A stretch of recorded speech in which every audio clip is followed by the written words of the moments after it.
Elena Vargas. Tengo 34 años y vivo en un mundo construido sobre datos. Como analista senior en Nexus Data Solutions. Mi trabajo consiste en encontrar la señal en el ruido, identificar patrones y crear modelos predictivos que dan sentido al caos. Trabajo desde casa. En una pequeña vivienda de 2 dormitorios en las afueras de Colmenar Viejo, cerca de Madrid. Una casa que compré con mi propio dinero.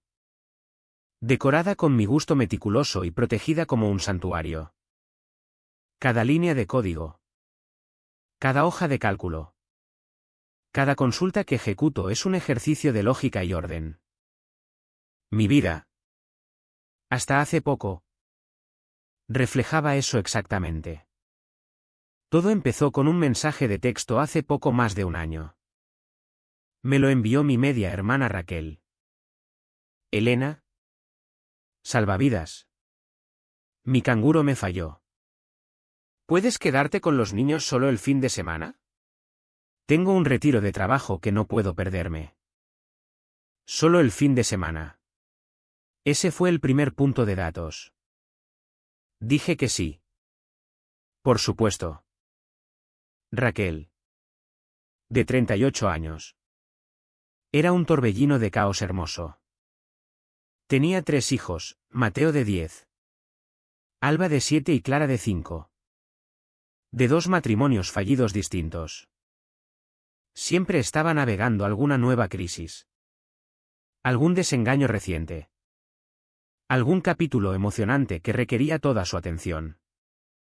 Yo, en cambio, era la variable estable en la ecuación familiar. Soltera. Sin hijos. Carrera estable. Vida tranquila. Fiable.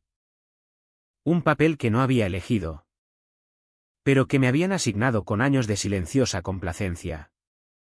El primer fin de semana fue un borrón de zumo de naranja derramado. Dibujos animados a todo volumen y arbitrar peleas por un solo lápiz azul. Agotador. Pero manejable. Quiero a mis sobrinos. Su energía, aunque abrumadora, tenía cierta pureza. Cuando se los devolví a Raquel el domingo por la noche, me abrazó fuerte. Me llamó su roca absoluta y prometió compensármelo. Pero el patrón empezó a dibujarse. Los datos no mienten. A solo el fin de semana se convirtió en algo recurrente. Luego pasó a los jueves por la noche. Después era, ¿puedes recogerlos del cole el miércoles? Tengo clase de yoga que se alarga. Las peticiones iniciales.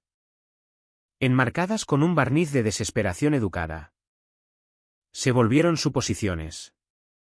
Los mensajes se acortaron. Más declarativos. Dejando a los niños a las 7. Tengo una cita. Sin signo de interrogación. Sin por favor. Solo una actualización logística en un horario que yo no había creado pero que ahora era central para ejecutar. Mi santuario. La casa tranquila en Colmenar Viejo donde podía oír el zumbido de mi servidor y el tecleo de mi propio teclado. Se transformó. Se convirtió en parque infantil. Campo de batalla. Guardería. Mi segundo dormitorio. Antes una habitación de invitados impecable. Ahora era una zona permanente de niños llena de piezas de Lego y dibujos a medio terminar. Mi vida de trabajo remoto.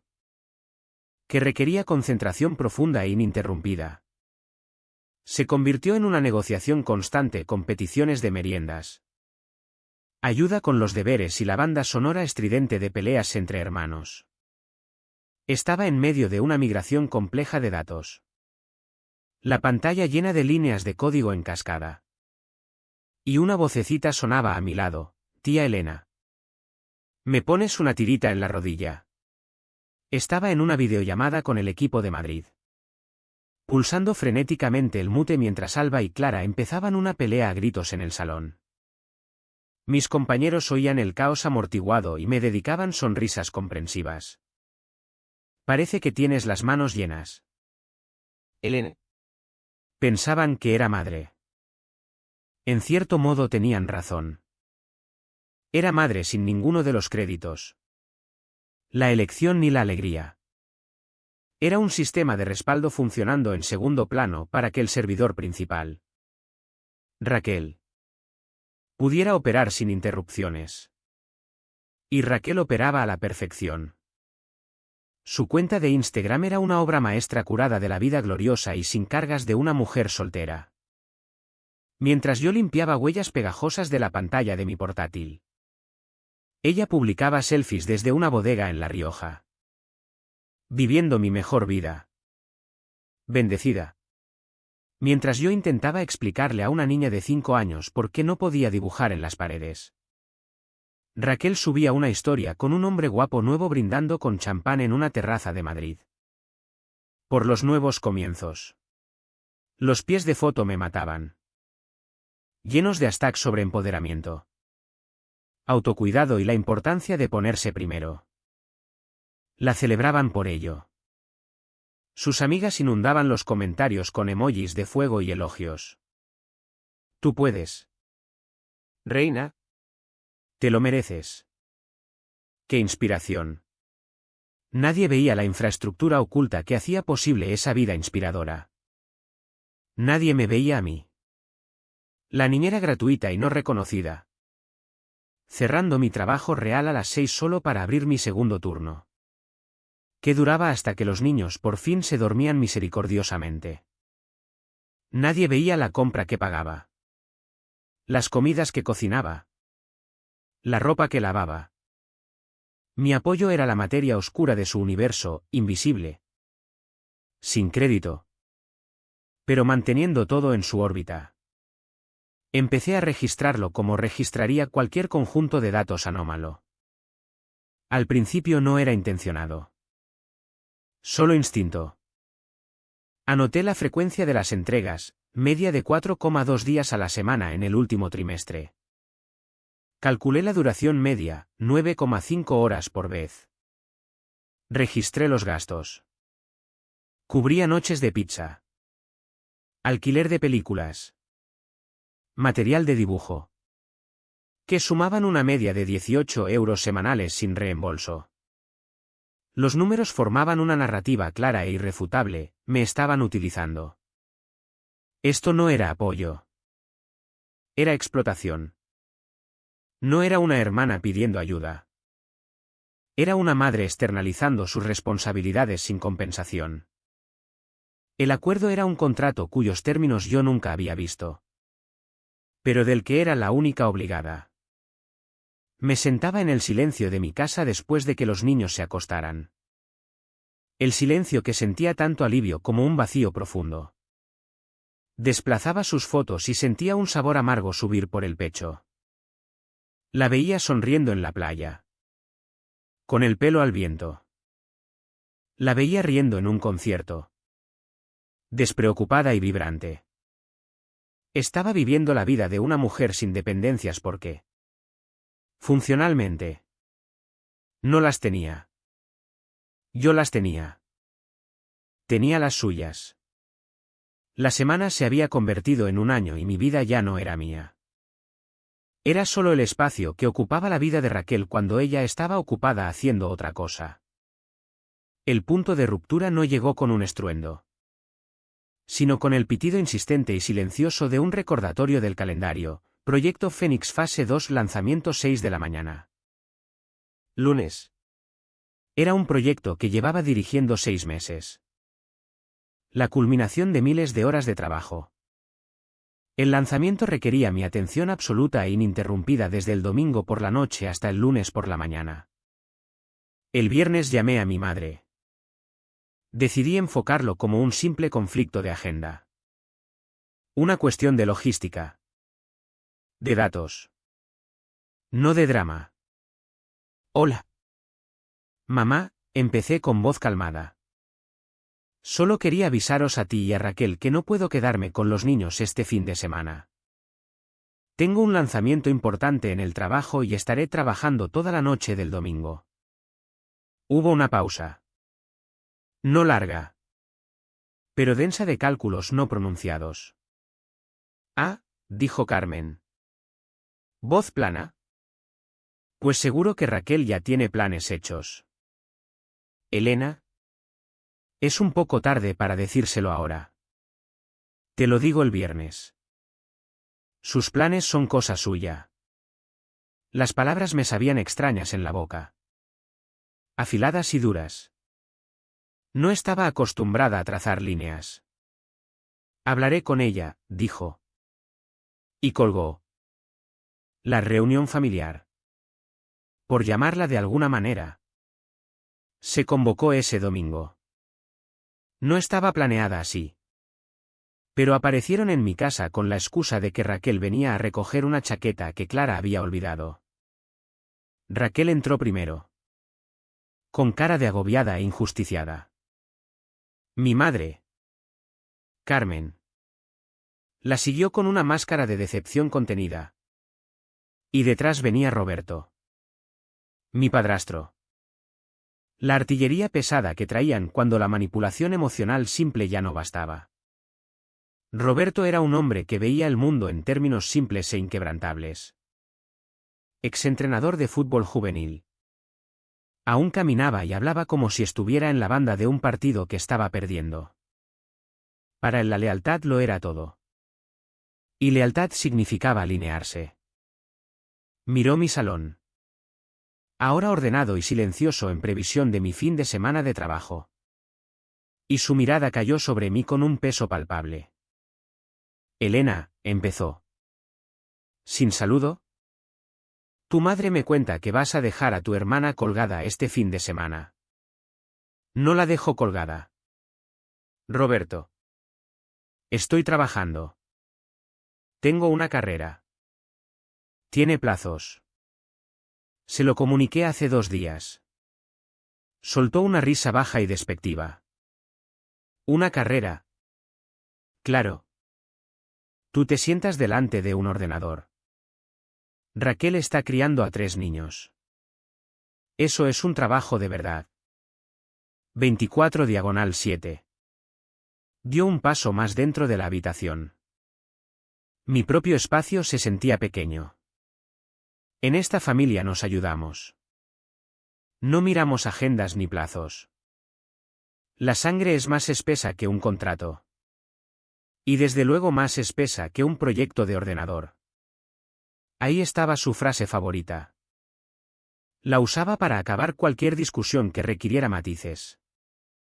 Un martillo filosófico para aplastar hechos incómodos. Mi trabajo era un contrato. Mis responsabilidades eran negociables. La familia. Sin embargo, era una obligación vinculante y absoluta. Con términos dictados enteramente por él y por mi madre. Roberto. Eso no es justo, dije. Con la voz subiendo ligeramente. Ayudo todo el tiempo. Esta es la primera vez en un año que digo que no. Entonces intervino mi madre. Su papel perfectamente ensayado. Puso una mano suave en el brazo de Roberto. La esposa calmada. La voz de la razón. Pero sus palabras fueron quirúrgicas. ¿Cariño? Ese no es el punto, me dijo. Voz suave con lástima. Que siempre era peor que la ira. ¿Sabes por todo lo que ha pasado Raquel? 2 divorcios. Criando a esos niños prácticamente sola. Es una lucha cada día. Tú no puedes entenderlo. Señaló mi salón ordenado y silencioso. Tú tienes todo este espacio. Todo este tiempo. Estás soltera. No tienes otras responsabilidades. Para ti es fácil. Para ella, un fin de semana libre no es un lujo. Es una necesidad. Necesita volver a sentirse persona. Cada palabra era un dardo perfectamente afilado. Tú no puedes entender. A ti te resulta fácil. Estás soltera. Eres libre. Mi libertad no era un logro. Era un recurso que ella sentía con derecho a desplegar como le viniera en gana. Mi vida era un espacio en blanco en el calendario familiar para llenarlo con el desbordamiento de Raquel. Raquel, que había estado junto a la puerta con cara de heroína trágica. Por fin habló. Es que no sé qué se supone que debo hacer. Elena, susurró. Con los ojos llenos de lágrimas. Marcos tenía entradas no reembolsables para un concierto. Se suponía que era nuestra única noche libre este mes. La analista de datos en mi cerebro gritó. Marcos era el cuarto nuevo comienzo en los últimos 18 meses. Las entradas del concierto. Si cruzaba referencias con sus stories de Instagram. Eran de un grupo que ni siquiera le gustaba. No se trataba del concierto. Se trataba de conveniencia. Mi conveniencia contra la suya. Y en esta familia. Esa nunca era una pelea justa. Raquel. Estoy encantada de ayudar cuando puedo, dije.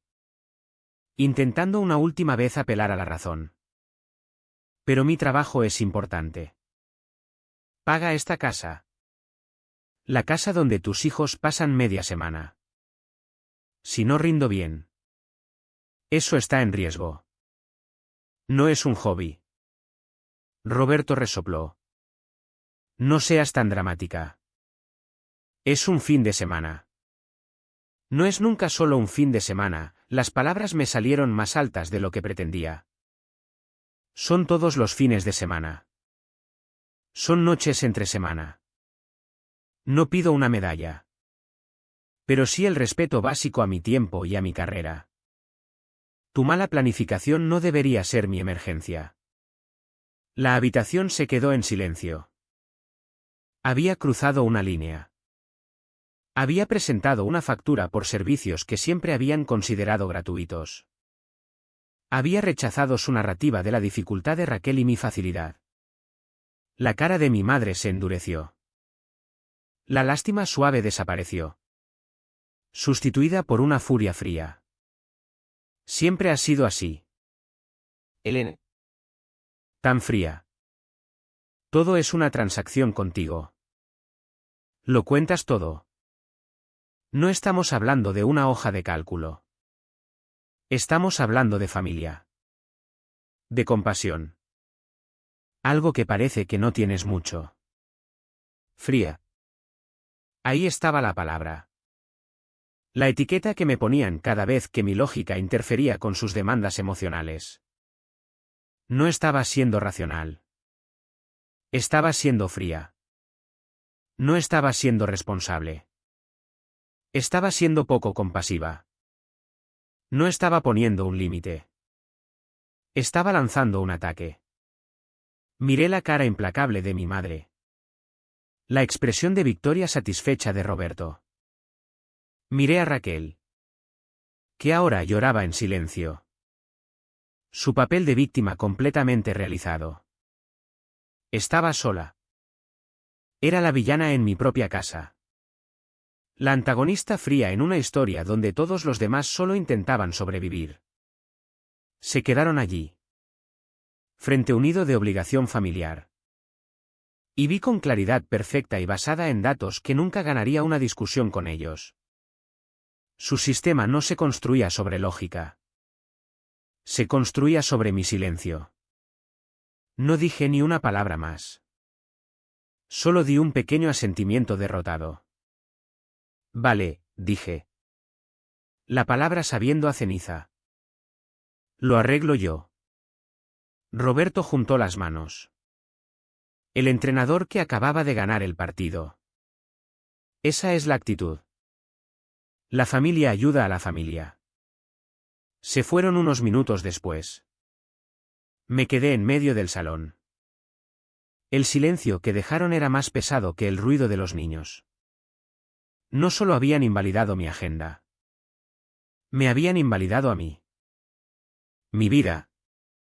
Mi trabajo. Mis sentimientos, nada de eso era tan real ni tan importante como los suyos. En mi propia casa era un fantasma. Una proveedora de servicios cuya única respuesta aceptable era sí. Y en esa soledad aplastante y absoluta, supe que mi próximo no sería una petición. Sería un cortafuegos. El fin de semana del proyecto Fénix fue un infierno especial.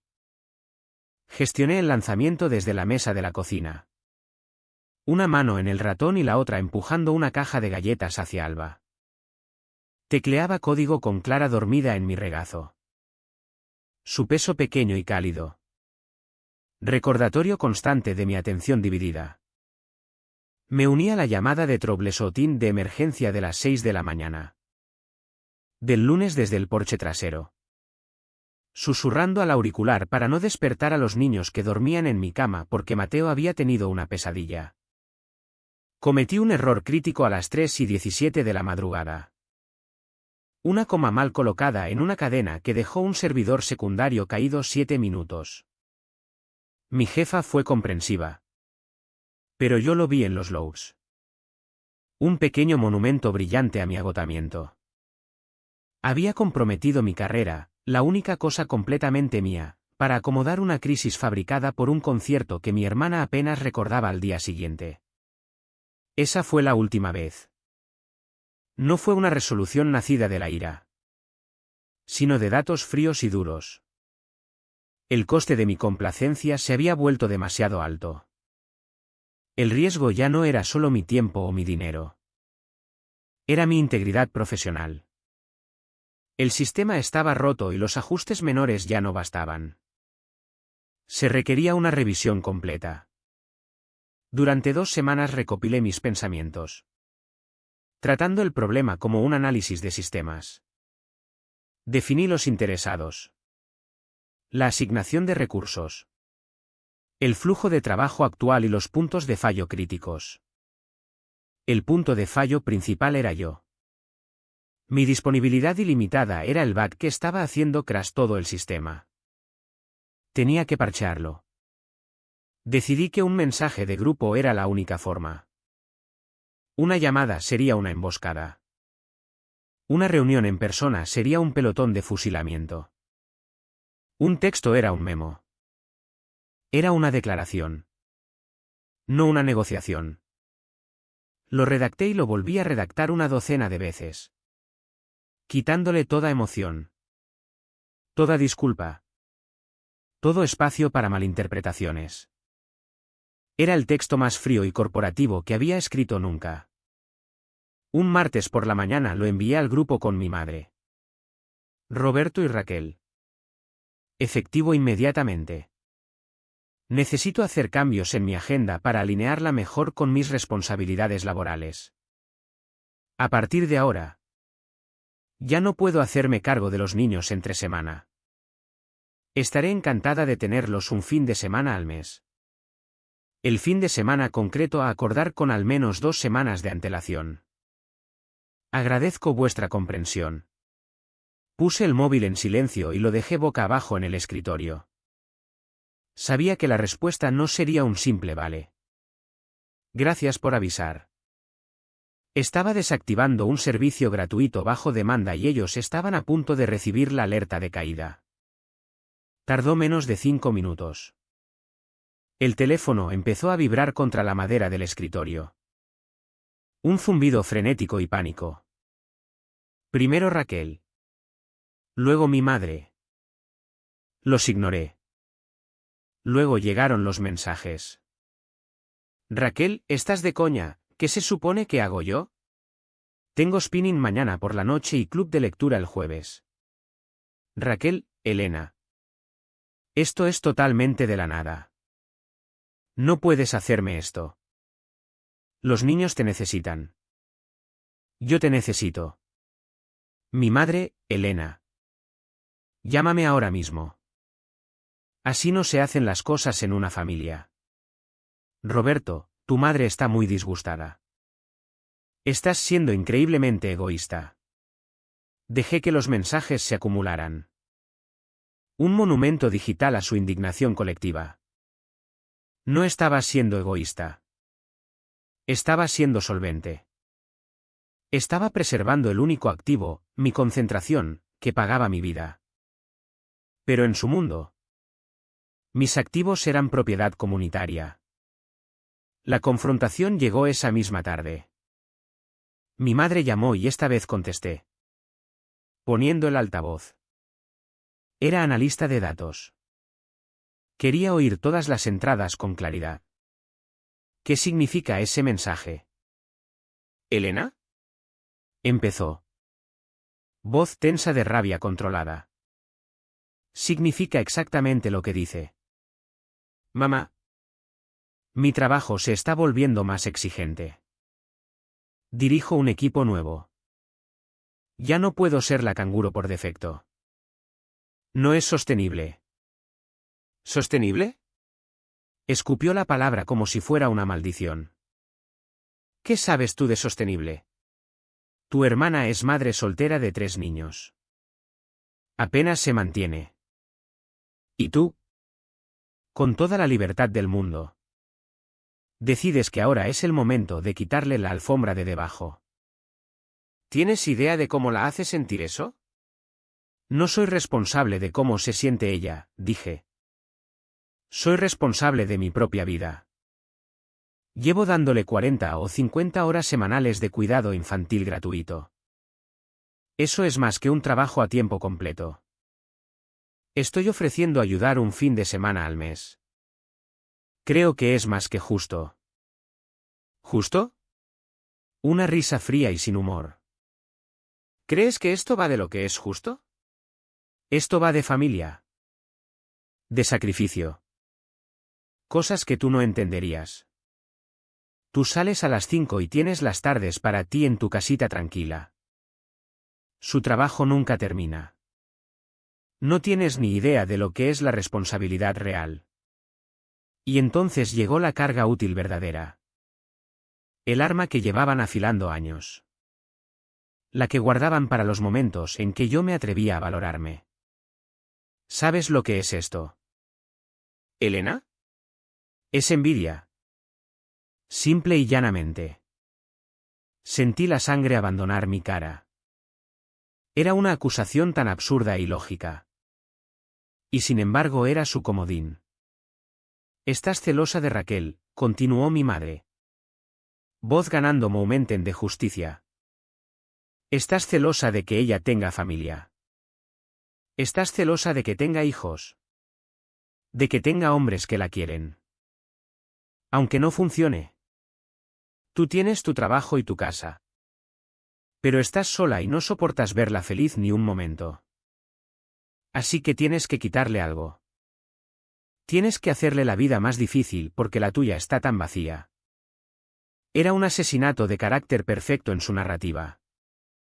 No era una profesional responsable poniendo un límite necesario. Era una solterona amargada y solitaria arremetiendo contra la vida hermosa y fértil de su hermana. Mi éxito no era un logro. Era un premio de consolación por una vida fracasada. Mi petición no era sobre mis necesidades. Era un acto calculado de sabotaje. Eso no es verdad, dije. Pero mi voz era un susurro.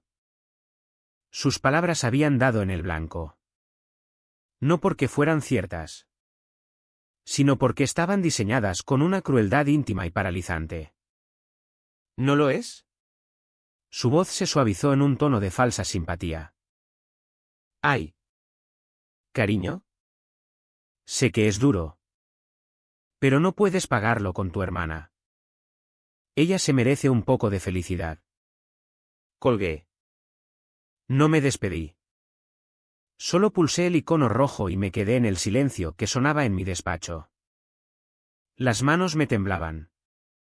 No de tristeza, sino de una rabia tan pura y tan fría que parecía agua helada en las venas.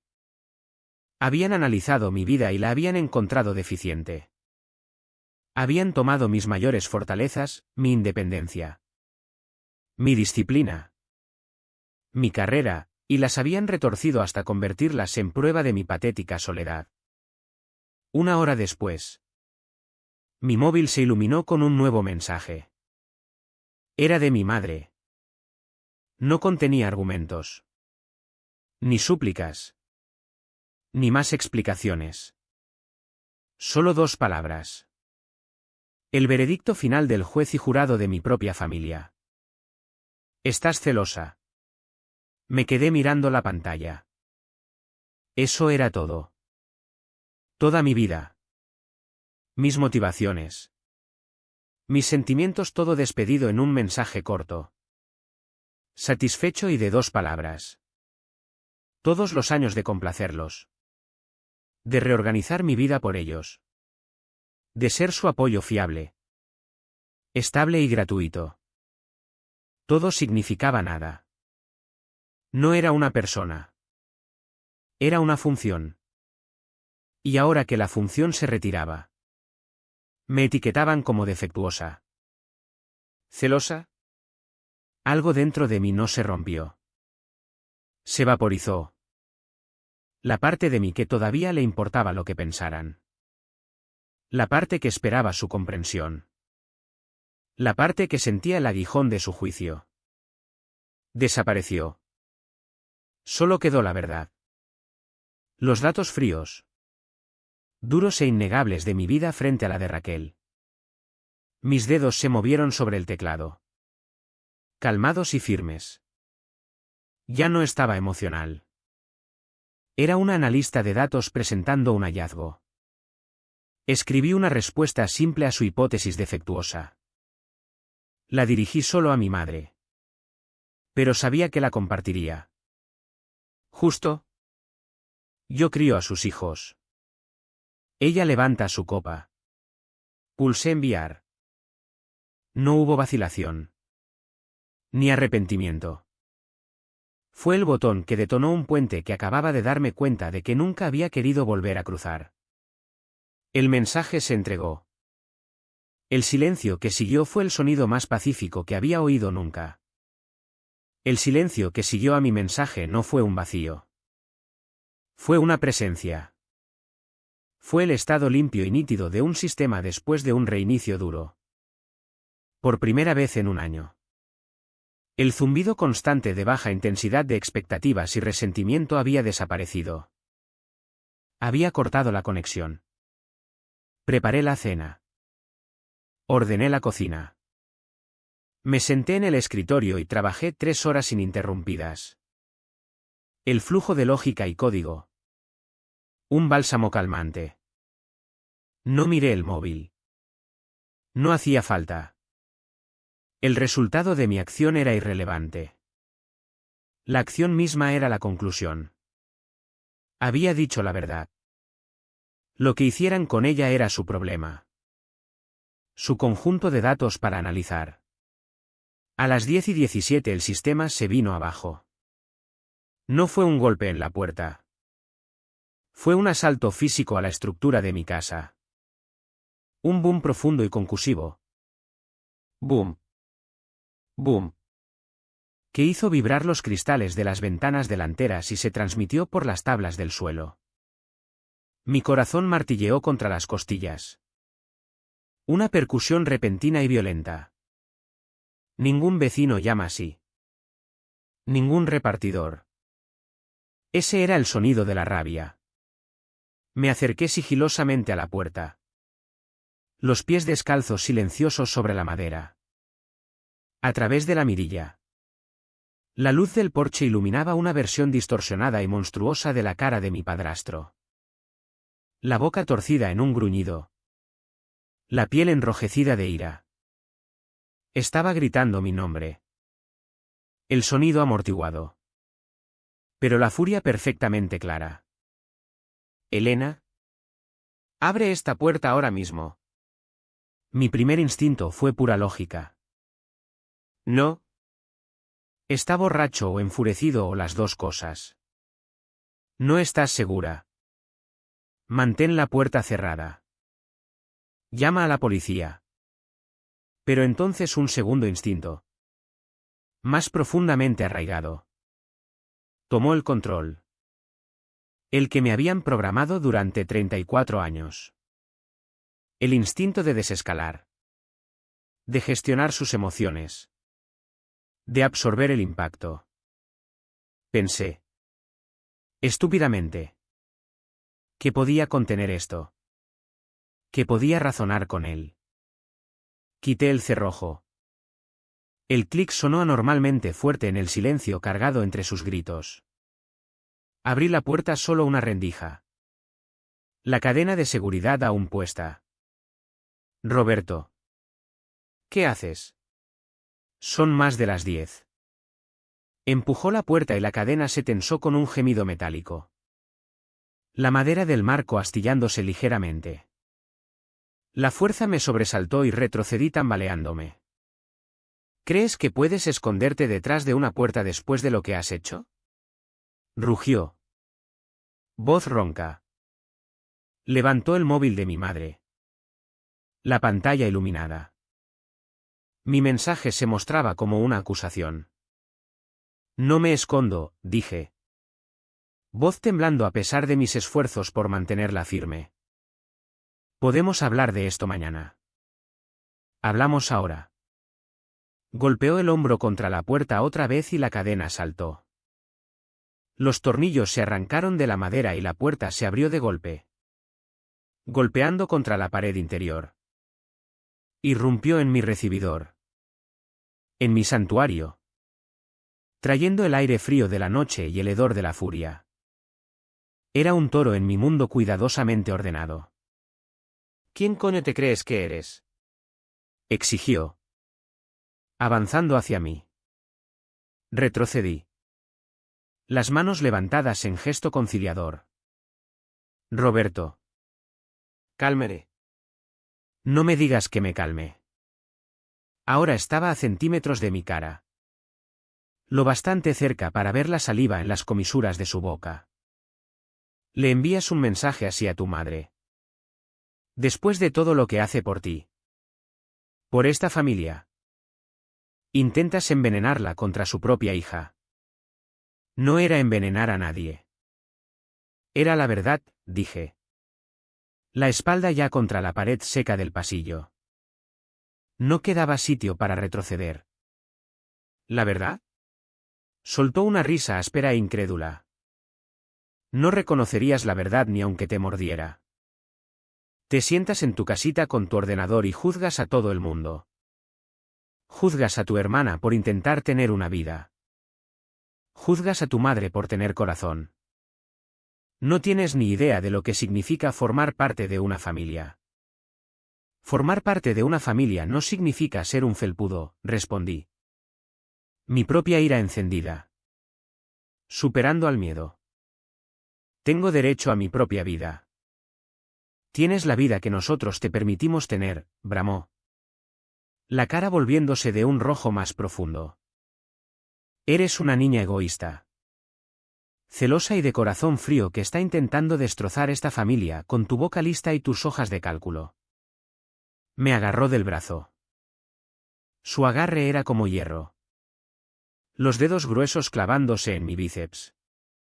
La sorpresa de su contacto fue eléctrica. Una violación tan profunda que me robó el aire de los pulmones. Suéltame, logré decir ahogadamente. Por un instante vi un destello en sus ojos. Una realización. Quizá. De que había cruzado una línea. Pero se extinguió tan rápido como apareció. Sustituido por una oleada de pura dominación. No estaba allí para ganar una discusión. Estaba allí para reafirmar el control. Vas a aprender respeto, gruñó. Y entonces me empujó. No fue un empujón pequeño. Fue un impulso violento de todo el cuerpo. Una transferencia de toda su rabia y peso a mi cuerpo. Mis pies dejaron el suelo un segundo antes de que la parte de atrás de mi cabeza y hombros se estrellaran contra la pared. Un cuadro enmarcado, un gráfico minimalista de la proporción áurea, cayó al suelo. El cristal haciéndose añicos. Un dolor agudo y radiante me atravesó el omóplato y el impacto me dejó sin aliento en un jadeo entrecortado. Me deslicé unos centímetros pared abajo. Aturdida. La visión estrechándose un segundo. No había sangre. Pero los brazos me ardían donde habían estado sus dedos. La espalda era una constelación de fuego. La cabeza me palpitaba por el impacto. No podía formar palabras. Solo lo miré. La respiración en jadeos cortos y superficiales. Un sonido me salió de la garganta. No una palabra, sino un ruido animal crudo de shock y dolor. Medio grito. Medio sollozo. Se quedó de pie sobre mí. El pecho subiendo y bajando. Me miró. Derrumbada contra la pared entre los cristales rotos. Y su expresión no era de arrepentimiento. Era de satisfacción. Había ganado. Me había silenciado. Piensa en eso, dijo. Voz baja y amenazante. Piensa en eso la próxima vez que te apetezca hacerte la lista. Se giró. Salió de mi casa y cerró la puerta rota detrás de él. El pestillo no encajó. Solo se abrió suavemente otra vez. Una herida abierta hacia la noche. Me quedé allí no sé cuánto tiempo. Escuchando el motor de su furgoneta arrancar y luego desvanecerse en la distancia. El silencio que volvió era absoluto. Aterrador. Era el silencio de una escena del crimen. Lentamente. Dolorosamente. Me levanté. Todo el cuerpo me dolía. Miré el marco roto en el suelo. Miré la madera astillada del marco de la puerta. Me subí la manga de la camisa en el bíceps. Marcas rojas livianas ya empezaban a florecer. La forma clara de sus 4 dedos. Un moretón formándose. Evidencia física. Mi mirada subió por la pared hasta la esquina donde el recibidor se une al salón. Y allí estaba, pequeña. Negra y discreta. La lente de mi cámara de seguridad inteligente. La lucecita infrarroja encendida. Un solo ojo rojo e inquebrantable en la oscuridad. Lo había visto todo. Lo había grabado todo. Los golpes. Los gritos. La agresión. Mi grito. En ese instante el dolor retrocedió.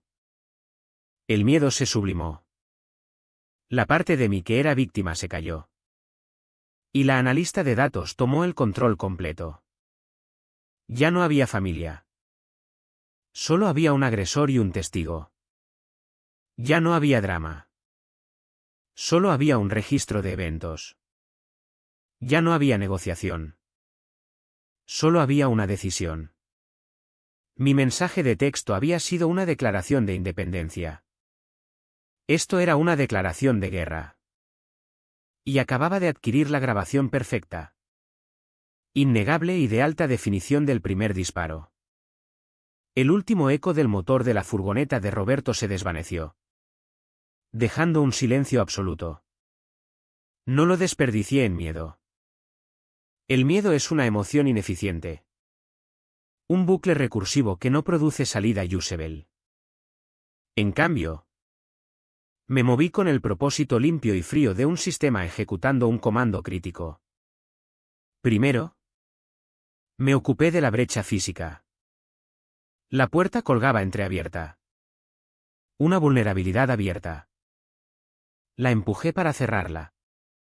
El pestillo roto raspando inútilmente. Arrastré el sillón más pesado del salón y lo encajé con el respaldo bajo el pomo. Era una solución temporal. Un parche. Pero aseguraba el perímetro. Luego fui a mi despacho. Mi templo. El centro de mando. Ignoré el palpitar de la espalda y la tensión furiosa del brazo. El dolor era solo un punto de datos. Una alerta del hardware del sistema. Se podía abordar después. La prioridad era el software. El registro del evento. Me senté. Las manos firmes sobre el teclado. No abrí un buscador ni una red social. Abrí una ventana de terminal. La pantalla negra familiar con su cursor parpadeante. Un consuelo. Mi sistema de casa inteligente era una colección de dispositivos. Sí. Pero todos alimentaban un servidor central en la nube. Tenía el nivel más alto de acceso administrativo. Este era mi dominio. Navegué hasta la interfaz en la nube de la cámara de seguridad. El panel mostraba una línea de tiempo. Una simple línea azul de grabación ininterrumpida. Pero a las 10:17 había un pico rojo. Movimiento detectado. Niveles de audio por encima del umbral. Hice clic. El reproductor de vídeo cargó. Vi todo el evento con desapego. Como si revisara datos de sesión de usuario. Lo vi golpear la puerta. Me vi abrirla. Oí el audio amortiguado y distorsionado de sus gritos. Vi la cadena saltar. La puerta abrirse de golpe. Lo vi avanzar. Su lenguaje corporal. Una métrica clara de agresión. Vi su mano agarrar mi brazo. Vi el empujón. Vi mi propio cuerpo estrellarse contra la pared. El cuadro cayendo. Oí mi propio grito. Un sonido crudo y feo que mi cerebro registró solo como un pico de audio.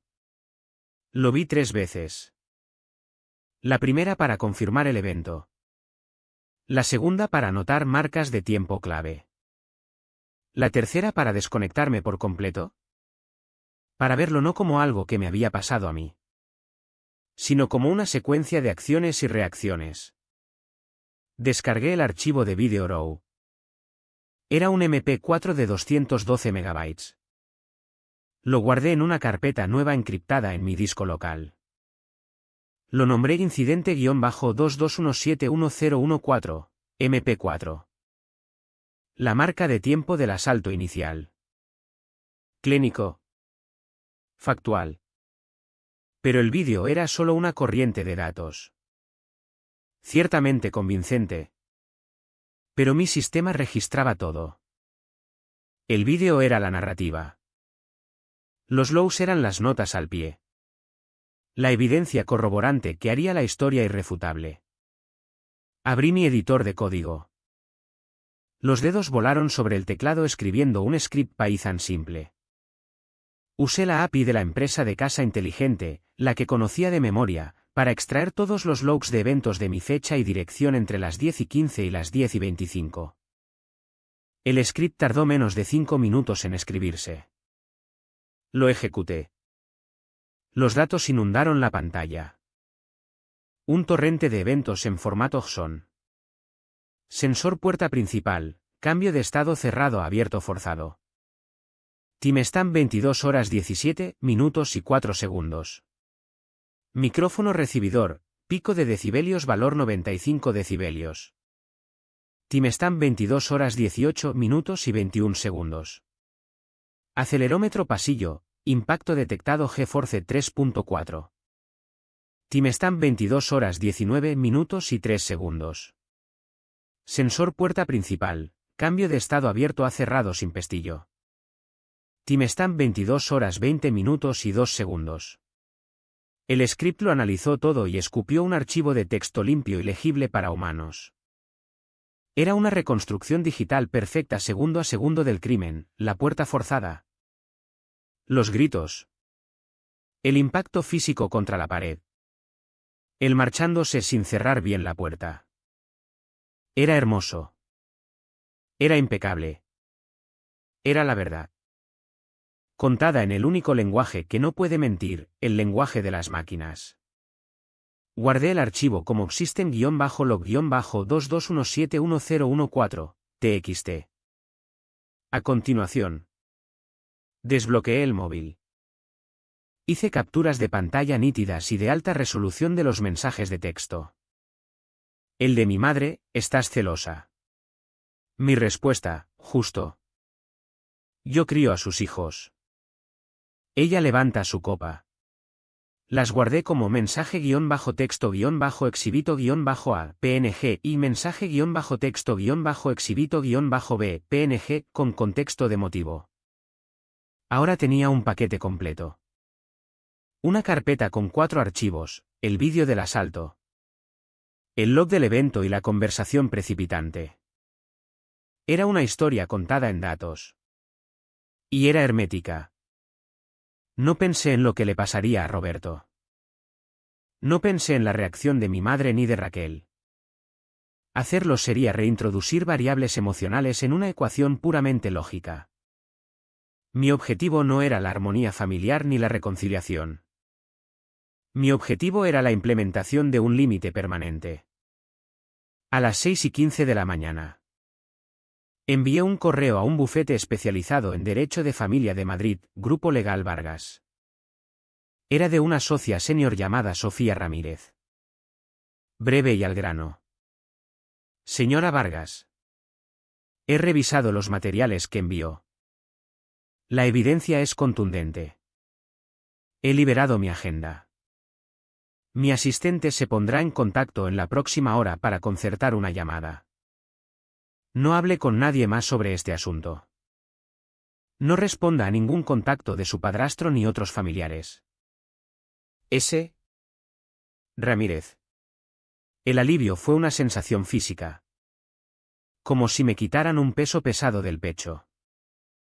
Había externalizado la batalla. Había contratado a una profesional. La llamada con Sofía Ramírez fue a las 7:30 de la mañana. Su voz era exactamente como la había imaginado, nítida. Calmada y completamente desprovista de sentimentalismo. Era la voz de una mujer que trataba con hechos. No con sentimientos. Elena, dijo. Sin formalidades. El vídeo es demoledor. En mis 20 años ejerciendo derecho de familia. Rara vez he visto un caso tan limpio. La agresión física. La entrada forzada. Las amenazas verbales, todo está ahí. Los logs del sistema son la guinda del pastel. Corroboran la línea temporal al segundo. ¿Cuál es tu objetivo? Una orden de alejamiento permanente, dije sin vacilar. Quiero que esté legalmente prohibido acercarse a mí. A mi casa o a mi lugar de trabajo. Si alguna vez vuelvo a una oficina. Y las denuncias penales. Quiero que se persigan con toda la extensión de la ley. Bien, dijo. No puede haber ambigüedad. Presentaremos una orden de protección de emergencia esta misma mañana. Dada la evidencia. Un juez casi seguro la concederá ex parte. Es decir, Roberto será notificado y se le ordenará mantenerse alejado hasta la audiencia completa. Esa audiencia probablemente se fijará en 2 semanas. Yo me ocuparé del enlace con la policía respecto a las denuncias. Ahora viene la parte dura. Esperé. Tu familia será notificada cuando le sirvan los papeles, continuó. Su reacción será rápida y dirigida a ti. Intentarán manipularte. Hacerte sentir culpable. Amenazarte para que retires esto. Reencuadrarán la narrativa para hacerte la agresora y a ellos las víctimas. Tu único trabajo es permanecer en silencio. No contestas sus llamadas. No respondes a sus mensajes. Harás capturas de pantalla de todo lo que te envíen y me lo reenviarás directamente. ¿Entendido? Perfectamente. La primera andanada llegó a las 11:42 de la mañana. Era Raquel. Un buzón de voz frenético de 27 segundos dejado mientras yo estaba en una llamada de trabajo. Elena. ¿Qué coño has hecho? Un policía acaba de presentarse en casa de mamá y le ha entregado a Roberto los papeles. Una orden de alejamiento. ¿Estás loca? Estás destrozando esta familia por una discusión tonta. Tienes que llamarme ahora mismo y arreglar esto. No tienes ni idea de lo que acabas de hacer. Guardé el buzón de voz. Lo adjunté a un correo y lo envié a Sofía Ramírez con asunto contacto de Raquel Vargas. 11:42 de la mañana. Luego llegaron los mensajes. Se derramaron. Una cascada de vitriolo y acusaciones pánicas. Raquel, ¿así que simplemente no vas a contestar? Después de llamar a la policía a mi familia. Lo has provocado. Lo has empujado y empujado hasta que explotó. Y tenías tu cámara corriendo todo el tiempo. Has hecho esto para destruir mi reputación. ¿Capture? Correo. Raquel, ¿cómo se supone que explico esto a la gente? A Marcos. Que mi propia hermana está haciendo arrestar a mi padrastro. Eres la persona más egoísta y vengativa que he conocido. No soportabas que yo tuviera una familia y tú no. Así que decidiste volarlo todo. Todo esto es culpa tuya. ¿Capture? Correo. Asunto contacto de Raquel Vargas. 11:51 de la mañana. Cada mensaje era un nuevo punto de datos. Una pieza perfecta de evidencia confirmando la predicción de Sofía. Raquel no estaba preocupada por mi seguridad. Ni siquiera había preguntado si estaba bien. Su preocupación primaria inmediata era su propio estatus social. Su propia narrativa. En su mente, el crimen no era que Roberto me hubiera agredido. El crimen era que yo lo hubiera denunciado. Luego, a las 1:16, llegó el mensaje que esperaba de mi madre. Más corto, pero infinitamente más pesado. Llevaba todo el peso de nuestra historia compartida. No sabes guardar las apariencias por tu madre. Has traído vergüenza pública a esta casa. Después de todo lo que hemos hecho por ti. Esto se acaba ahora. Llamarás a la abogada y retirarás esto. No era una petición. Era una orden. Una orden de una mujer que todavía creía tener esa autoridad. La frase guardar las apariencias por tu madre me golpeó. No era mi madre en ese momento. Era una entidad. Una institución cuya imagen pública yo había manchado. Mi bienestar era secundario a su reputación. Mi seguridad era menos importante que su orgullo. Hice una captura. La adjunté a un correo final. Asunto contacto de Carmen Ruiz. 1:16 de la tarde. La respuesta de Sofía fue inmediata. Excelente. Esto es exactamente lo que necesitamos. Están construyendo nuestro caso por nosotros. Demuestran un patrón de acoso y una completa falta de preocupación por tu bienestar. Que sigan llegando y mantente en silencio. El tribunal lo verá tal como es. Esa misma tarde recibí una notificación oficial del juzgado. Se había programado una audiencia de emergencia. Un juez había revisado mi presentación inicial, el vídeo, los logs, los mensajes, y había concedido una orden de protección temporal. Roberto tenía prohibido legalmente acercarse a menos de 500 metros de mí. La audiencia para decidir si la orden sería permanente se fijó para la semana siguiente. Sentí una extraña calma. El sistema funcionaba. Había introducido un conjunto de variables y el sistema las estaba procesando hacia un resultado lógico. El caos emocional de mi familia era solo ruido.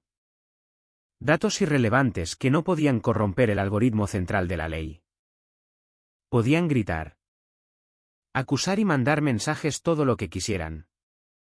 Pero tendrían que hacerlo desde una distancia legalmente obligada de 500 metros. Habían perdido el acceso. Sus privilegios habían sido revocados. Los 5 días previos a la audiencia fueron una masterclass de guerra psicológica. Librada enteramente desde su lado de la línea de 500 metros. Los mensajes enfadados degeneraron en largos correos electrónicos interminables de mi madre detallando cada sacrificio que había hecho por mí. Cada uno una línea en una factura de culpa.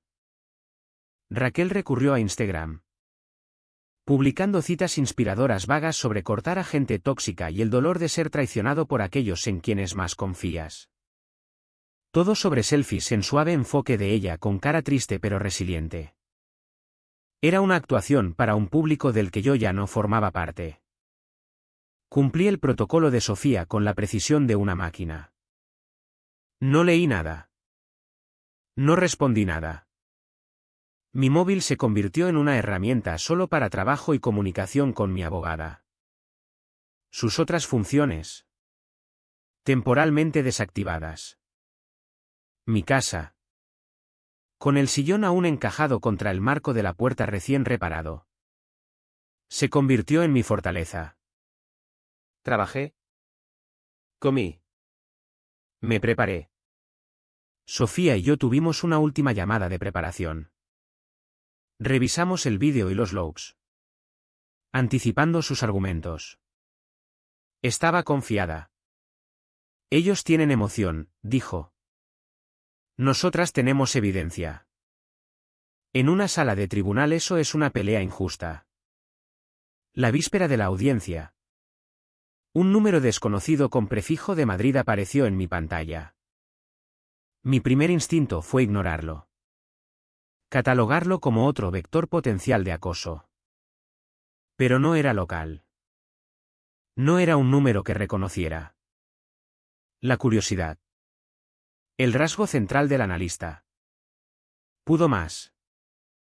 Contesté. Hola. ¿Es Elena Vargas? La voz era de hombre. Un barítono bajo que no reconocía. Calmada. Mesurada. ¿Quién es? Pregunté. Tono cauteloso. Hubo una pausa. Un momento que parecía estirarse a lo largo de décadas. Soy Miguel, dijo. Miguel Vargas. Soy tu padre. El nombre me golpeó como un puñetazo físico. Miguel. Mi padre. Un hombre con el que no había hablado en casi 20 años. Un hombre que existía solo en un puñado de fotos descoloridas y en las vagas historias resentidas que mi madre contaba a veces. Era un fantasma. Un mito. Una variable que había eliminado hacía tiempo de la ecuación de mi vida. Me hundí en el borde del sofá. El teléfono pesado y extraño en la mano. ¿Cómo has conseguido este número? Fue todo lo que pude decir. Tu tía Susana, dijo. Todavía habla con una prima de Carmen. Me contó lo que está pasando. Lo de la orden. Lo de Roberto. Esperé. La mente acelerada. Me preparé para lo que vendría después. Una reprimenda. Una apelación a la unidad familiar. Una petición de oír su versión. Estaba preparada para cualquier cosa excepto lo que realmente dijo. Solo quería llamarte para decirte una cosa, dijo. Voz directa sin rastro de disculpa ni sentimentalismo. He oído lo que pasó. No estás equivocada. Las palabras eran tan simples. Tan directas. Pasaron todas mis defensas. Me habían llamado egoísta. Fría. Celosa y vengativa durante una semana. Me habían acusado de destrozar a mi familia. Y ahora el hombre que realmente había abandonado a la familia era la primera persona que me decía que tenía razón. Un sonido ahogado y estrangulado escapó de mi garganta. No sabes ni lo que pasó, susurré. Conozco a Carmen, dijo. Y en esas 3 palabras lo explicó todo. Explicó su propia ausencia. Explicó toda mi infancia. Y conozco el tipo de hombre con el que se casaría. Necesita a un hombre que haga cumplir el mundo que ella construye. Yo no era ese hombre. Este tal Roberto parece que sí. Déjame adivinar. Nada es nunca culpa suya. Raquel es una víctima permanente que necesita protección. ¿Y tú? La callada e inteligente. Eres el amortiguador designado de todo el sistema disfuncional. Era como si hubiera leído los últimos 20 años de logs de datos de mi vida. Había visto el patrón. Había vivido en el mismo sistema roto y había elegido la única ruta de escape disponible. ¿Por qué llamas? ¿Miguel? Pregunté. Voz aún temblorosa. Susana me dijo que la audiencia es mañana por la mañana con el juez López. ¿Verdad? Sí. ¿Cómo lo sabes? Pueblo pequeño, dijo. También sé que tienes abogada. Sofía Ramírez. Es buena. Muy afilada. Pero tu madre y Roberto entrarán ahí con una narrativa. Te pintarán como una hija desagradecida e inestable. Mentirán. Actuarán. Carmen es experta en actuar. Tenía razón. Ese era mi único miedo, que de alguna manera retorcieran su narrativa emocional en algo que un juez creyera por encima de mis hechos fríos y duros. Quiero ofrecerte ayuda, continuó. No porque intente ser padre después de todos estos años, sino porque lo que están haciendo está mal. Y tengo un recurso que podría ser útil. ¿Un recurso? Tenía un amigo. Dijo. Un hombre llamado Javier Costa. Fuimos juntos a la Facultad de Derecho en la Complutense. Ahora es uno de los mejores litigantes de Madrid. También es un hombre que pasó la mayor parte de una década jugando al golf con el juez López todos los jueves por la mañana en el club de campo local antes de que López se trasladara. Eran amigos. Javier conoce cómo piensa. Sabe lo que respeta y lo que desprecia. Me quedé en silencio procesando la información. Esto no era una oferta de apoyo emocional. Era una oferta de inteligencia estratégica de alto nivel. Era un código de trucos. ¿Qué sugieres? Pregunté. Sugiero que Javier llame a tu abogada. No para influir en el juez. Nada de eso. Solo para proporcionar algo de contexto. Algo de fondo sobre la mejor forma de presentar un caso ante él. López es un juez de la vieja escuela. Por el libro. No tiene paciencia para teatro ni apelaciones emocionales. Respeta la evidencia por encima de todo. Y tiene un desprecio particular por los matones. Especialmente los hombres que intimidan a mujeres. Javier puede darle a la señorita Ramírez el playbook exacto sobre cómo encuadrar a Roberto. No solo como un agresor, sino como el tipo de hombre que el juez López personalmente aborrece. Mi mente analítica tomó el control, apartando las emociones arremolinadas sobre el hombre al otro lado de la línea. Me estaba ofreciendo una ventaja táctica. Una forma de optimizar mi enfoque para el sistema específico en el que operaba. Era lo más útil. Más práctico. Más el que podía haber ofrecido. Vale, dije. La decisión tomada en un instante. Dile que la llame. Lo hará. Primero hora de la mañana. Hubo otra pausa. Elena, dijo. Voz suavizándose solo una fracción. Por lo que vale. Estoy orgulloso de ti. Hace falta valor para enfrentarse a esa máquina. Yo solo huí de ella. Tú estás intentando desmantelarla. Colgó antes de que pudiera responder. Me quedé en la oscuridad del salón. La pantalla del teléfono oscura en mi regazo. Había entrado en esta pelea sola. Armada solo con mi propia evidencia y una creencia en la progresión lógica de la justicia. Pero ahora un fantasma había salido de mi pasado. No con una disculpa ni una explicación, sino con un arma. Me había dado un mapa de la mente del juez. Mi familia se preparaba para una batalla de emoción y manipulación. No tenían ni idea de que iba a entrar en esa sala con una comprensión táctica precisa del hombre que tenía su futuro en sus manos. El campo de juego acababa de inclinarse tan bruscamente a mi favor que se había convertido en una luz. Envié un correo final a Sofía Ramírez. Asunto: actualización táctica urgente para la audiencia de mañana. Sofía había recibido la llamada de Javier Costa a las 7 de la mañana. En punto. Cuando me recogió una hora después. Había un nuevo filo afilado como una navaja en su confianza. El playbook que recibimos es un regalo, dijo mientras conducíamos al juzgado. El juez López no solo detesta a los matones. Siente un desprecio especial por los hombres que usan su tamaño físico para intimidar. Toda nuestra estrategia ahora es una frase simple: dejemos que Roberto se cuelgue con su propia cuerda. La sala de espera fuera de la sala era un purgatorio beige y estéril. Nos sentamos en un banco de madera duro. Nuestros expedientes ordenados en el maletín de Sofía. Ellos llegaron 10 minutos después. Roberto, Carmen y un abogado local agobiado que parecía estar siempre 2 pasos atrás. Roberto iba con un traje demasiado apretado en los hombros.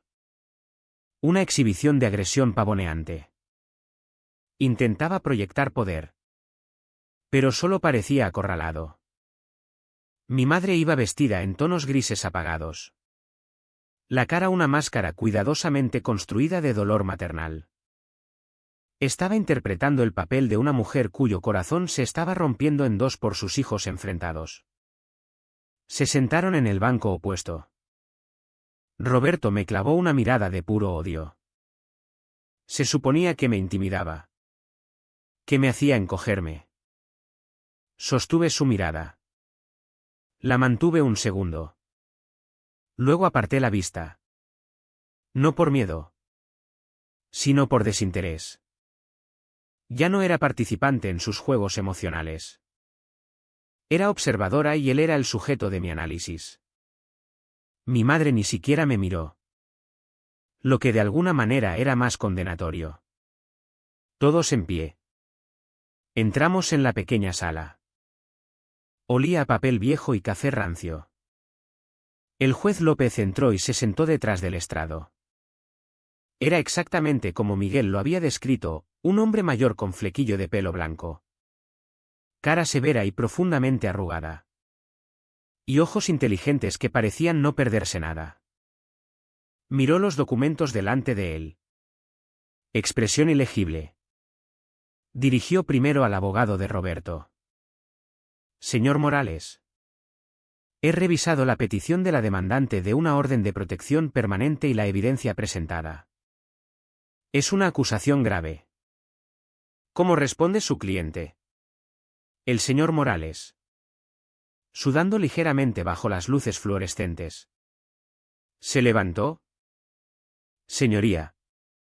Mi cliente. El señor Ruiz. Niega vehementemente estas acusaciones infundadas. Esto es un simple malentendido familiar que ha sido trágicamente exagerado por una joven emocionalmente inestable y vengativa. Señaló hacia mí. La señorita Vargas tiene historia de ser fría y difícil. Está celosa de la familia de su hermana y ha fabricado este incidente para causar dolor y disrupción. El juez López escuchó. Dedos entrelazados. No dio ninguna reacción. Gracias. Señor Morales. Señora Ramírez. Su exposición. Sofía se levantó. La imagen de la competencia calmada. Señoría. No vamos a perder el tiempo del tribunal con asesinatos de carácter. Nos basaremos en hechos simples y documentados. No empezó con el vídeo. Empezó con la base. Exactamente como Javier Costa había aconsejado. Presentó los mensajes de texto. El de mi madre: estás celosa. Mi respuesta. Mostró mis registros telefónicos documentando las docenas de llamadas sin contestar y mensajes acosadores que recibí después del incidente. Presentó mi registro detallado del último año, la hoja de cálculo que rastreaba las horas de cuidado infantil. Los gastos sin reembolso. Lo que esto muestra.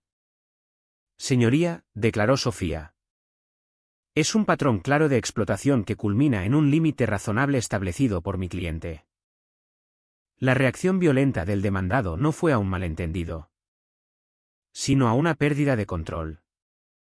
Roberto se removía en su asiento, susurrando enfadado a su abogado.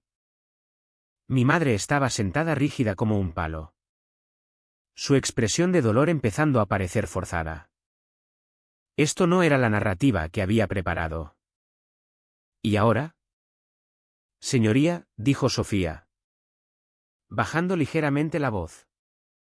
Presentaremos el núcleo de nuestra evidencia, las imágenes de vídeo de la cámara de seguridad dentro de la casa de la señorita Vargas. Con marca de tiempo a las 10:17 de la noche en cuestión.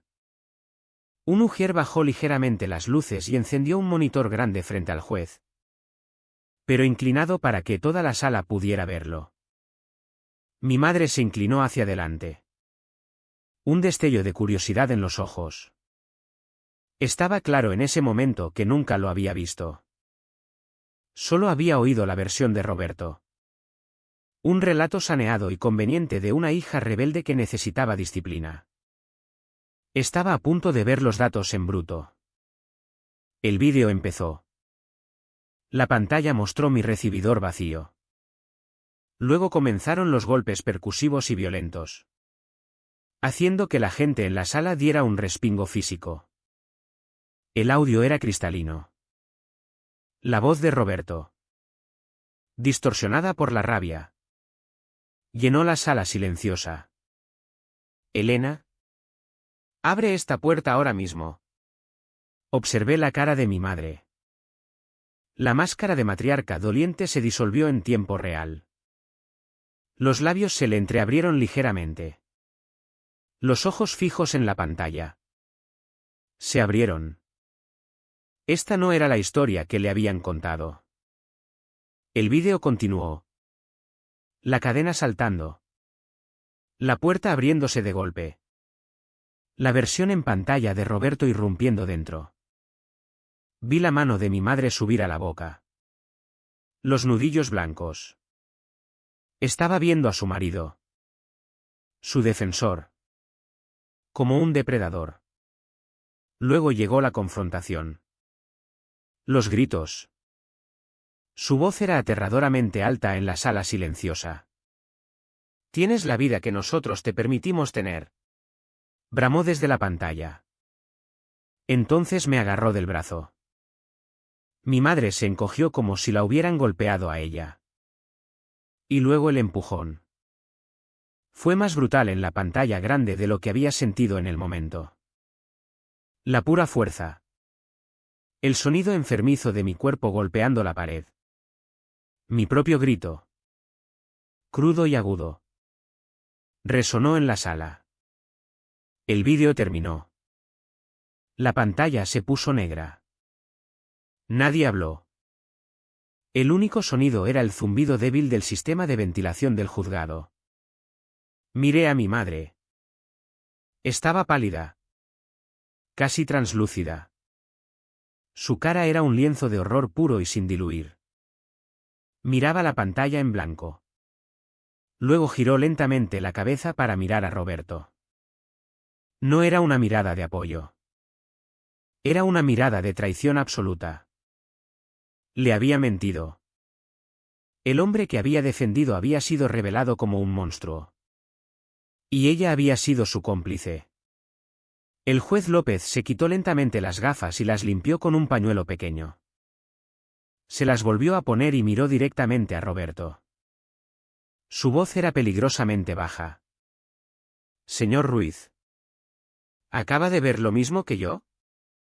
La cara de Roberto era una máscara de rabia púrpura.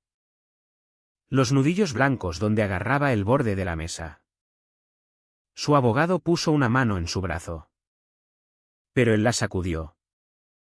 La pérdida de control en mi casa se había reproducido para él en un lugar donde no tenía ningún control en absoluto. Y todo su sistema hizo cortocircuito. Es mentira. Estalló, poniéndose de pie de un salto. Lo falseó. Es manipuladora. Mentirosa, y me tendió una trampa. Señaló con dedo tembloroso hacia mí. Tú hiciste esto. Estás intentando arruinarme. El mazo del juez cayó con un golpe que sonó como un disparo. ¿Basta? Su voz retumbó. Un trueno de autoridad que silenció a Roberto al instante. Ujier. 2 agentes uniformados ya se movían. El juez López continuó. Voz ahora como hielo. Señor Ruiz. Encuentro a su cliente en desacato directo a este tribunal. Ha amenazado a una demandante en mi presencia. Su comportamiento en este vídeo es espantoso y su comportamiento ahora es inexcusable. Roberto se quedó congelado mientras los ujieres lo alcanzaban. Uno le tomó el brazo y se lo retorció detrás de la espalda. El clic metálico agudo de las esposas encajando fue el sonido más fuerte que había oído nunca. No puede hacer esto, balbuceó Roberto. Cara mezcla de shock e incredulidad. Acabo de hacerlo, dijo el juez López con tono plano. Sáquenlo. Se lo llevaron. Un hombre balbuceante y derrotado. Despojado de todo su farol y rabia. Solo era un matón patético que finalmente había chocado contra una pared que no podía empujar. La puerta de la sala se cerró detrás de él. Mi madre se quedó sola en la mesa. Una figura solitaria en un mar de madera pulida. Miraba el lugar donde su marido había estado de pie. La cara completamente en blanco. Su narrativa. Su familia. Su mundo cuidadosamente construido. Todo acababa de ser esposado y sacado. Y el juicio apenas empezaba. La puerta de la sala hizo clic al cerrarse, cortando el último eco de los gritos impotentes de Roberto. El silencio que dejó era denso y pesado, puntuado solo por el crujido de papeles del abogado desconcertado.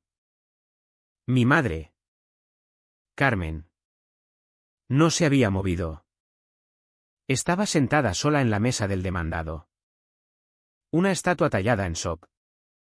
La mirada fija en el espacio vacío donde su marido acababa de ser esposado. Su protector. Su ejecutor. El hombre cuya ira había manejado tan expertamente. Había sido revelado como nada más que un matón común. El juez López vio cerrarse la puerta. Luego tomó nota en el bloc legal delante de él. Su expresión era sombría. Miró al abogado de Roberto, que parecía desear que el suelo se abriera y lo tragara. Señor Morales, dijo el juez. Voz fría e uniforme. Dada la actuación de su cliente, estoy inclinado a conceder la petición de la demandante. Sin embargo, la propia demandante ha sido difamada en esta sala. Su carácter ha sido atacado y sus motivaciones cuestionadas. Giró la mirada del abogado hacia mí por primera vez. Su expresión severa se suavizó con algo que parecía casi empatía. Señorita Vargas, dijo. Ha pasado por mucho. Antes de dictar mi fallo, me gustaría ofrecerle la oportunidad de hacer una declaración al tribunal. Si lo desea. Sofía puso una mano tranquilizadora en mi brazo. Pero no la necesitaba. Estaba lista. Este era el paso final en la ejecución de mi programa. Había presentado los datos cuantitativos. Los logs. El vídeo. Ahora era el momento del análisis cualitativo. Me levanté y caminé hasta el atril. Estaba hecho de la misma madera oscura y pulida que los bancos. Ajusté el micrófono pequeño. La retroalimentación. Un chillido breve y suave. No miré a mi madre. Miré directamente al juez López. Una analista presentando hallazgos a otra. Gracias. Señoría, empecé. Voz clara y firme. No vaciló. No era una víctima suplicando simpatía. Era una testigo experta testificando sobre los hechos de mi propia vida. El letrado del demandado, empecé. Señalando ligeramente hacia el agitado señor Morales, afirmó que mis acciones estaban motivadas por celos. Me describió como emocionalmente inestable y vengativa. Durante la mayor parte de mi vida. Esta ha sido la narrativa que mi familia ha usado para despedir mi realidad. Cualquier intento que hice de establecer un límite, de priorizar mi propio bienestar, fue categorizado como un fallo personal. Un defecto emocional. Era fría cuando era lógica. Era egoísta cuando era responsable. Y finalmente era celosa cuando simplemente ya no tenía espacio para sus vidas en la mía. Hice una pausa, dejando que las palabras se asentaran en la sala silenciosa. Quiero ser perfectamente clara. No estoy celosa, dije. Voz bajando una fracción. Ganando intensidad sin ganar volumen. Estoy agotada. Estoy agotada de ser forzada a una maternidad que no elegí. Mientras mi hermana era celebrada por perseguir una vida de libertad adolescente. Yo estoy agotada de que mi casa sea tratada como una guardería gratuita 24 horas y mi carrera como un hobby inconveniente. Estoy agotada de ser la adulta designada de la familia. El sistema estable esperado para absorber cada crisis y sin recibir ningún crédito por ello. Solo críticas cuando el sistema finalmente alcanza su punto de ruptura. Bajé la mirada a mis notas. Aunque no las necesitaba. Los datos estaban grabados en mi memoria. En el último año proporcioné a mi hermana más de 2000 horas de cuidado infantil no remunerado. Gasté un estimado de 9000 euros de mi propio dinero en comida, suministros y actividades para sus hijos. Hice esto mientras trabajaba en un empleo exigente a tiempo completo. Esto no fue apoyo. Fue un subsidio. Fue un segundo trabajo no reconocido que permitió a mi hermana evitar las responsabilidades completas de sus propias elecciones. Por el rabillo del ojo vi a mi madre encogerse. Estaba oyendo los números. La contabilidad fría y dura de mi servidumbre. Era un lenguaje con el que no podía discutir. Una verdad que no podía reencuadrar con manipulación emocional. Cuando finalmente intenté reducir este subsidio, continué. Ojos fijos otra vez en el juez. Para reclamar una pequeña fracción de mi propia vida. Me encontré no con comprensión, sino con acusaciones. La acusación final. La que precipitó los eventos del vídeo que vio. Fue la que siempre han usado para silenciarme. Metí la mano en el bolsillo y saqué el móvil. Lo desbloqueé y navegué hasta el mensaje. Las manos perfectamente quietas. No había lágrimas en mis ojos. No estaba actuando tristeza.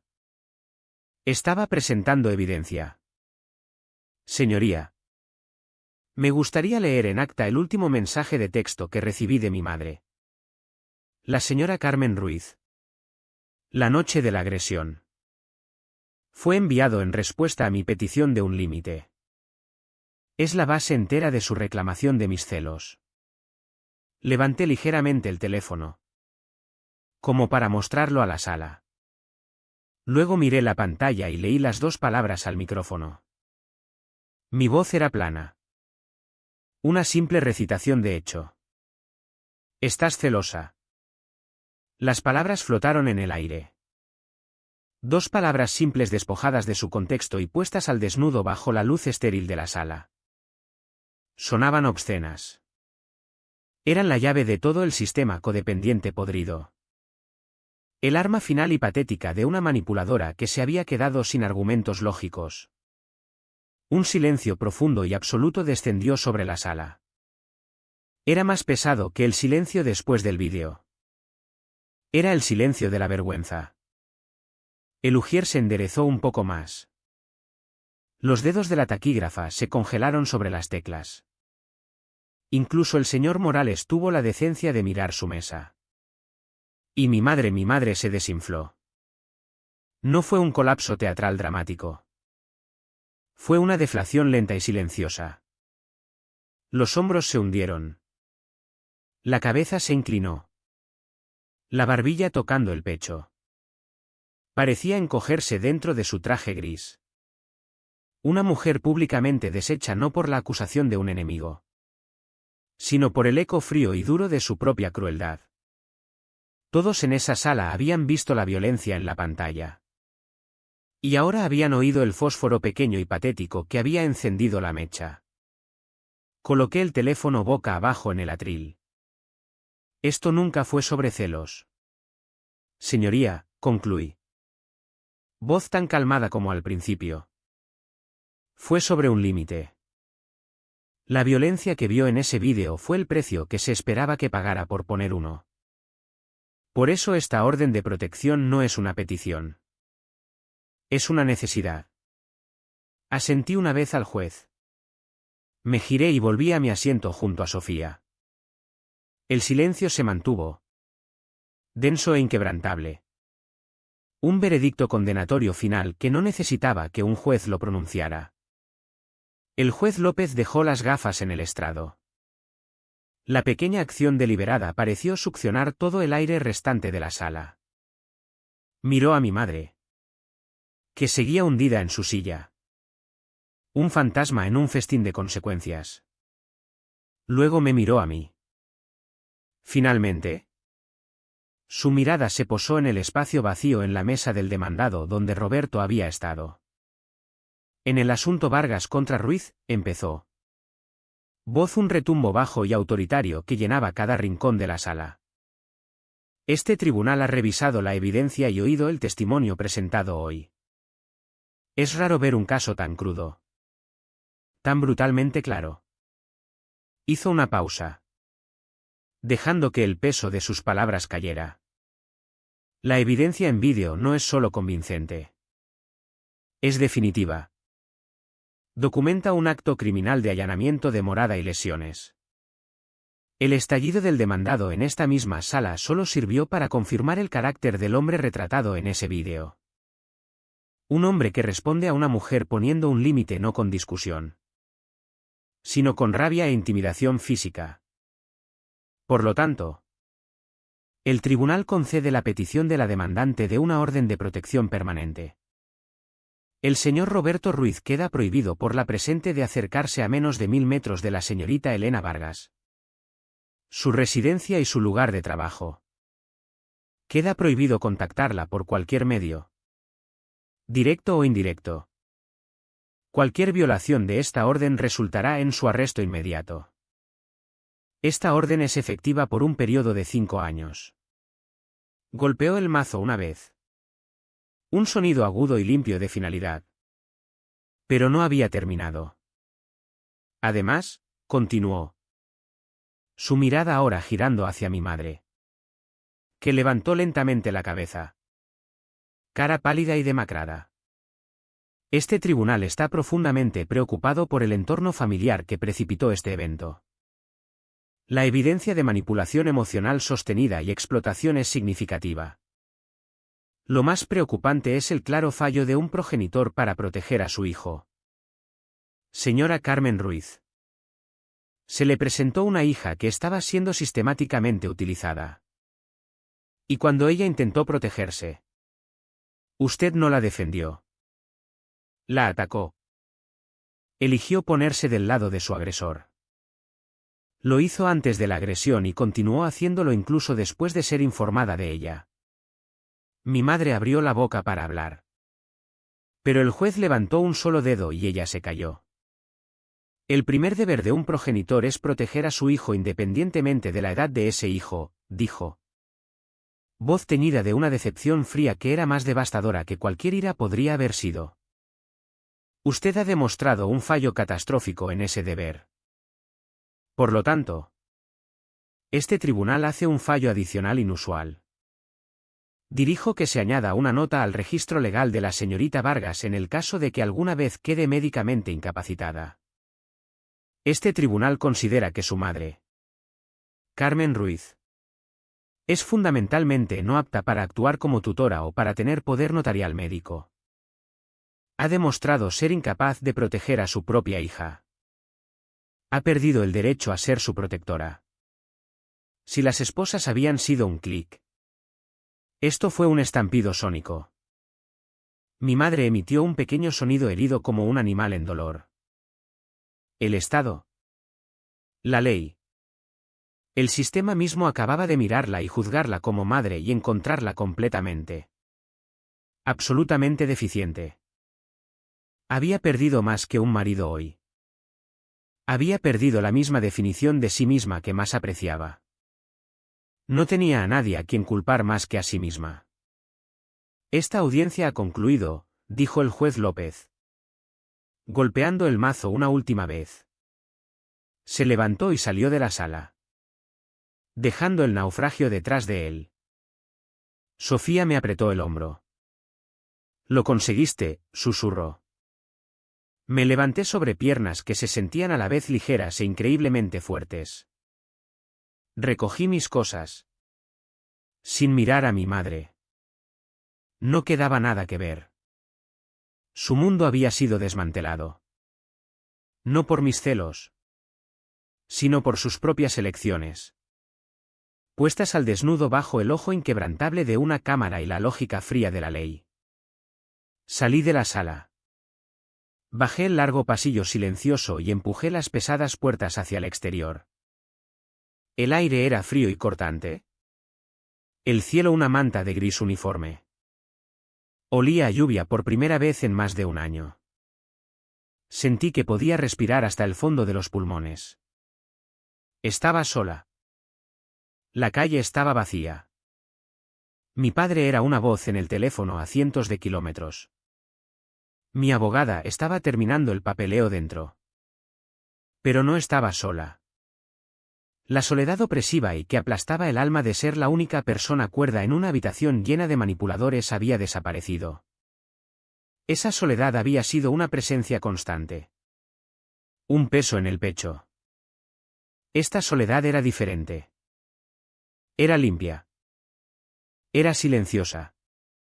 Era libertad. Mi móvil vibró en el bolsillo.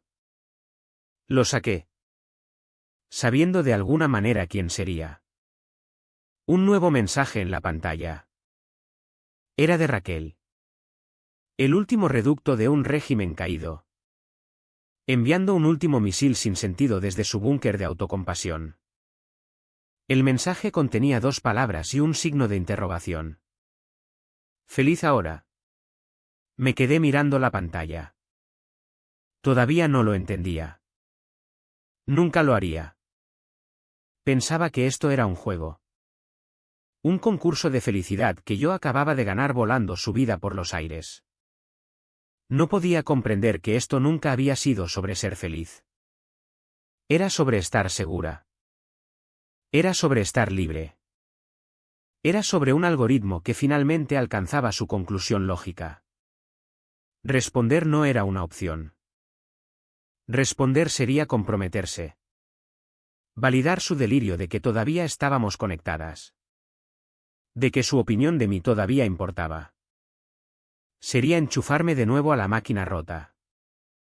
Mi pulgar se movió con precisión calmada y deliberada. No escribí una respuesta. Abrí su información de contacto. Desplacé hasta el final. Pulsé el botón que decía bloquear este contacto. Luego eliminar contacto. Apareció una pequeña ventana de confirmación. Confirmé. Su nombre. Su número. Toda nuestra historia tóxica desapareció de mi dispositivo. Luego hice lo mismo con mi madre. Bloquear. Eliminar. Confirmar. Luego.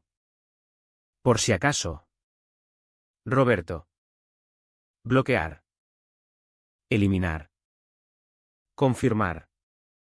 Volví a meter el móvil en el bolsillo. El cielo arriba era gris y pesado. Pero se sentía vasto y lleno de posibilidades. Acababa de eliminar a mi familia. Había ejecutado el diagnóstico final. Purgado los archivos corruptos y reiniciado toda mi vida.